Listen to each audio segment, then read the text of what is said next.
আসসালামু আলাইকুম দর্শক, আপনাদের প্রীতীয় শুভেচ্ছা জানিয়ে শুরু করছি আমাদের আজকের প্রতিবেদন।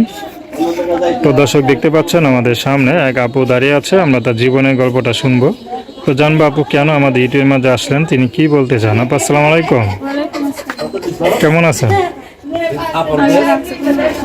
আপনার নাম কি? খুব সুন্দর নাম পায়রা আপু। আমাদের তো সুন্দর আবার ইউটিউবে কেন আসলেন বলেন তো?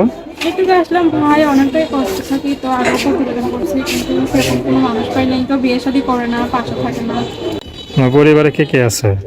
আমার মা আছে, একটা প্রতিবন্ধী ভাই আছে, আর আব্বু অনেক আগে বিয়ে করে চলে গেছে।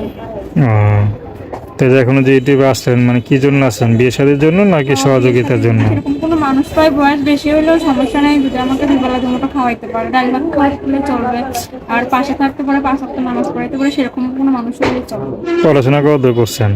পড়াশোনা করছিলাম ক্লাস 5 পর্যন্ত, ছোটবেলায়, এখন অতটা সমস্যা নেই পড়াশোনা করার। আচ্ছা, তো এখন মনে করেন যে আপনাকে যদি আমি মনে করেন কোনো বয়স্ক পুরুষ বিয়ে করতে চায়? বয়স্ক লোক বিয়ে করলে আরো ভালো, কারণ বয়স্ক লোকরা বউরা অনেক ভালোবাসে। তো এই যে আপনি কি কাজ করেন? আমি সেলাই মেশিনের কাজ করি দোকানে। ওটা দিয়ে কি সংসার চলে? আমি মজুরি কাজ করি। তো এটা দিয়ে কি সংসার চলে ঠিক মতো? ঠিক মতো চলে না ভাই, অনেক কষ্ট হয়, তো কি করবো, পেট তো চালাইতে তো হয়। চেহারা দেখতে মাশাআল্লাহ খারাপ না, তো প্রেম টেম করে তো বিয়ে শাদী করতে পারতেন। কি করবো মানে প্রেম টেম করে তো বিয়ে শাদী করতে পারতেন। এখন ভাই, প্রেম করে বিয়ে করলে এখন জোয়ান মানুষের বিয়ে করে না কেন, কারণ আমরা গরিব মানুষ, বিয়ে শাদী তো কেউ করেই না আমরা। আচ্ছা, জোয়ান মানুষ বিয়ে করলো ভাই, 2 দিন পর একটা বাচ্চা হলে ছেড়ে চলে যায়, একটা বিয়ে করলো।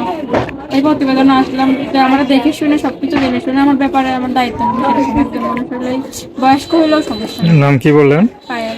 তো দর্শক, প্রেম ভালোবাসা সাহায্য সহযোগিতা বিয়ে শাদী করা এখন তো আপনাদের ব্যক্তিগত ব্যাপার।